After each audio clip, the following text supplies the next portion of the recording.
Hi everyone, welcome back to the Weekly Wellness Podcast. I'm your host today, Dr. Amanda, and joining me today is Dr. Rodney, Director of Wellness and Personal Growth. Yes, nice to correct. have you today. Nice to be here.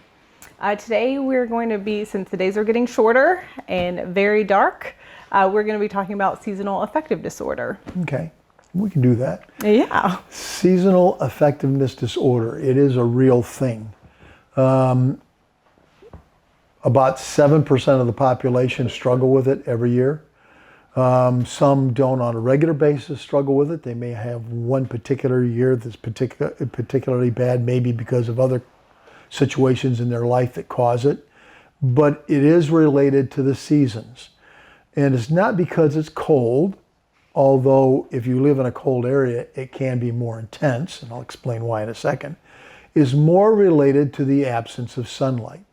We've known for a very long time that sunlight makes us happy.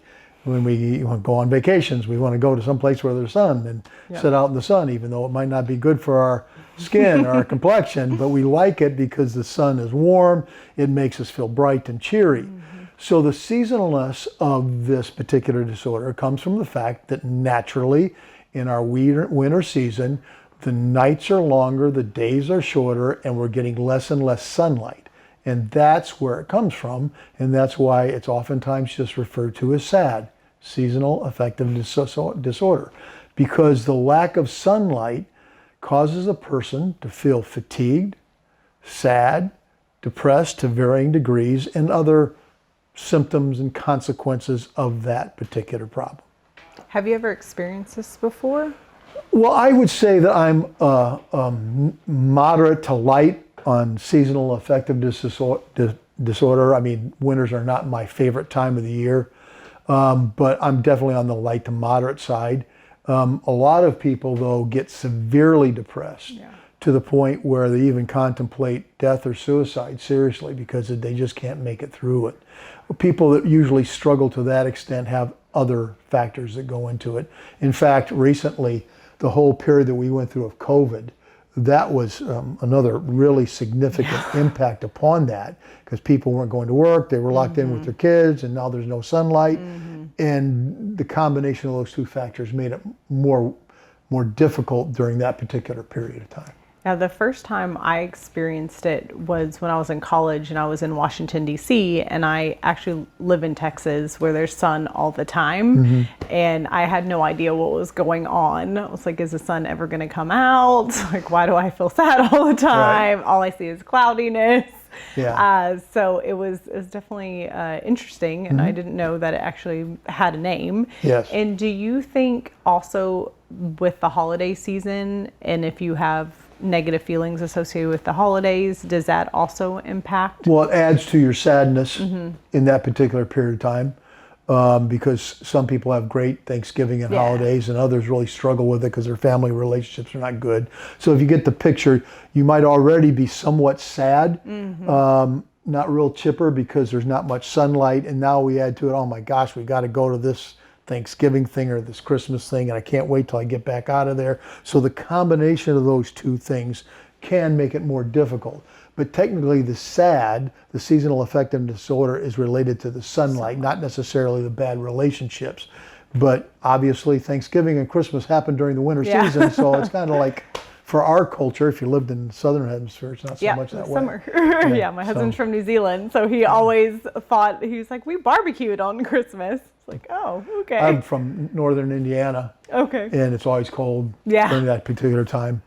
One time between Christmas and New Year's, for the first time, I went to Florida, down to Miami, knew some people down there. Boy, did I love that. On Christmas Day, we were out on the beach. It was so nice. Yeah, it was nice. Yeah, that is so nice. Because the sun, the whole thing, works out for us. Have you heard about our weekly wellness rounds? If you're a veterinarian, you know more than anyone how tough life can get. Whether it's dealing with difficult clients, communication challenges on your team, issues in your personal life, or even just a busy week where you feel like you haven't been able to stop and actually catch your breath.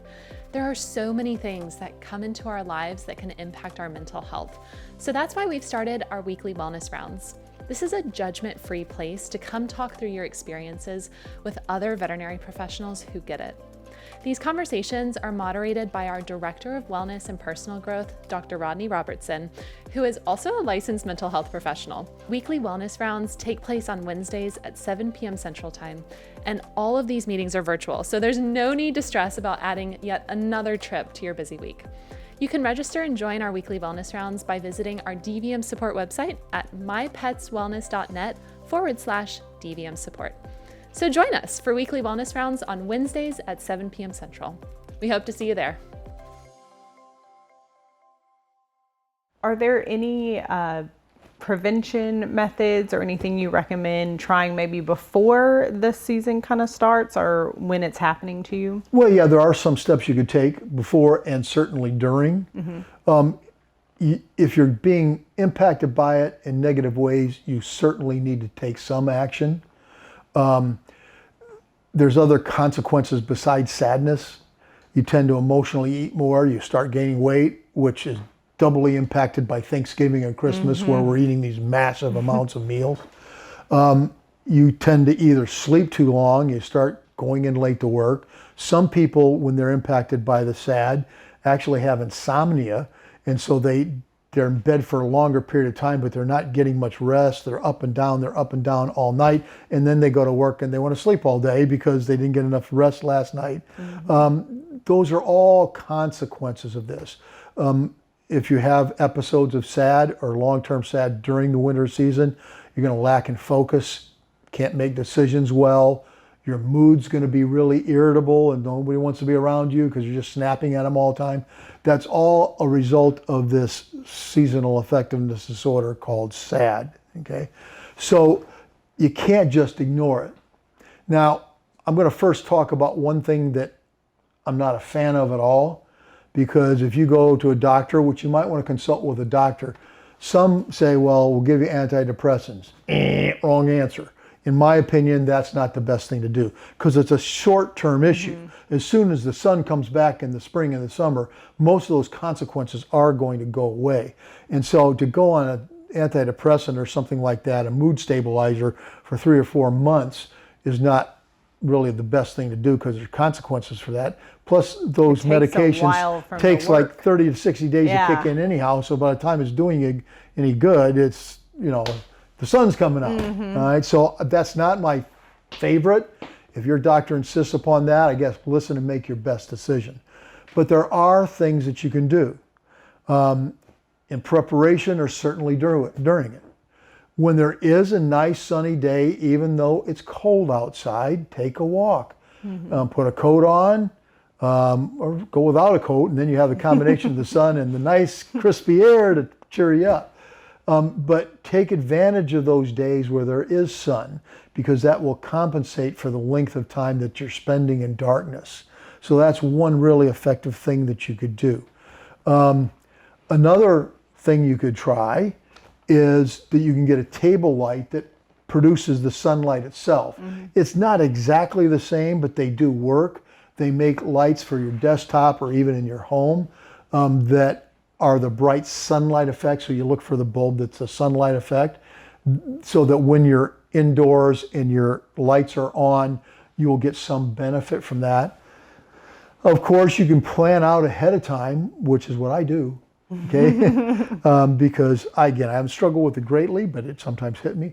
I always plan some kind of short vacation, if not long vacation, sometimes in the depths of winter, in January or February. So right now, January, I'm going to Disney World with some grandkids. Sounds awesome. I want to be with my grandkids, but it's going to be helpful, hopefully, to get into the sun. Yep. It still might be cold there, but there's going to be more sunlight than what I get here where I live. And so you just plan little snippets. It doesn't have to be a long vacation, but just go somewhere where the days are longer and the sun is brighter.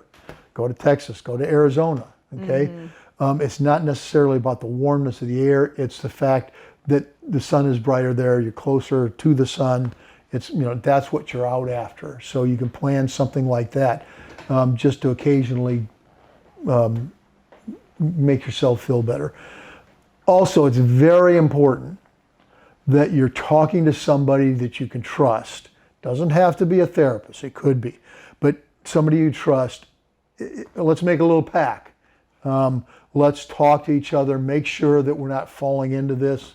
Our sleep's going well, I'm not moody, I'm not feeling sad. Have an accountability partner that you're helping each other out. You might find somebody that also struggles with it, and just talk to them on a regular basis. Yeah, I'm having a bad day.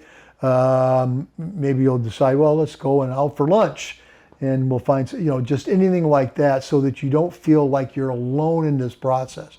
It's nothing to be ashamed of. I said 7% are actually of the United States are officially designated as having SAD, but there are many more than that. Probably as much as 50% are occasionally throughout the winter months impacted by this. So someone to talk to is a process that you can go through. One last thing is socialization, whether in the daytimes or at night. Getting out and being around people is much better than going to work and going home and staying there around your spouse or partner or around the kids and not have any fun times. Socialization, having some fun, will offset that lack of sunlight, which could make you somewhat sad or depressed. And are there any resources out there, any websites or anything that you specifically? Well, there are actually SAD groups. Oh, okay. That's awesome. The small groups online. You don't have to go to a meeting and say, I'm Rodney and I'm sad. No, it's just, there's all kinds of these, groups. You just look for SAD or Seasonal Affective Disorder groups. You'll get on there, Zooming and all that kind of stuff, with a bunch of people you don't know, but everybody's sharing their stories about how today I just had a really hard time getting up.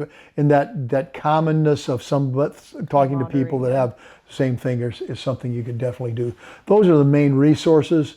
You can go to your doctor. I would encourage doing that, but just if they start throwing drugs at you, be careful about that. I think that's not the best solution. I think that there's more socialization and other methods are more effective at dealing with this short time. Now, if you get through the winter months and the spring's coming and the days are getting longer and you're still in that place, that's an entirely different problem. Yeah. Then you have to go back, because sometimes that happens, that even though the sun comes back, you've gotten into routines of behavior related to your sadness, related to your SAD, this Seasonal Affective Disorder, that continue on. And so you need help trying to break that, whether it's with a mental health professional or a doctor, or again, talking to your friends and saying, I can't get out of this, and plan a trip to Mexico, Cancun or something else, and have some fun and get out and change that pattern of behavior. Okay. Well, thank you so much for all that amazing information. I hope that helps someone out there, especially if you're dealing with that and didn't know what the symptoms were from. Thank you again, Dr. Rodney. Really appreciate your time. And thank you everyone for listening in. We'll see you next time. Okay, hope you're not sad today.